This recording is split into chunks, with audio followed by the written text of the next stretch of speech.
Endocrine சிஸ்டம்னா என்ன? நம்ம பாடியில நிறைய எண்டோக்ரைன் கிளாண்ட்ஸ் இருக்கு. எண்டோக்ரைன் கிளாண்ட் அப்படிங்கிறது ஒண்ணுமே இல்லை, இது ஒரு ஆர்கன். இதுல இருந்து ஒரு ஹார்மோன் செக்ரேட் ஆக போகுது. ஹார்மோன் அப்படிங்கிறது ஒரு கெமிக்கல்.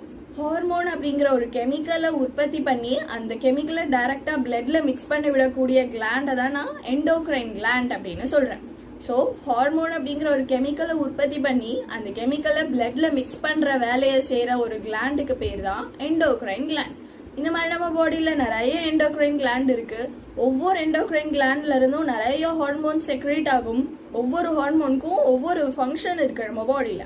ஸோ நம்ம பாடியில என்னென்ன எண்டோக்ரைன் கிளாண்ட் இருக்கு, ஒவ்வொரு எண்டோக்ரைன் கிளாண்ட்ல இருந்தும் என்னென்ன ஹார்மோன் செக்ரேட் ஆகுது, ஒவ்வொரு ஹார்மோனுக்கும் என்னென்ன ஃபங்க்ஷன் இருக்கு, ஒவ்வொரு ஹார்மோனும் அளவுக்கு அதிகமா இருந்தா நம்மளுக்கு என்ன மாதிரியான டிசார்டர் வரும், அளவுக்கு கம்மியா இருந்தா என்ன மாதிரியான டிசார்டர் வரும், இது எல்லாத்தையும் பத்தி நம்ம டீட்டெயிலா படிக்கிறது தான் எண்டோக்ரைன்.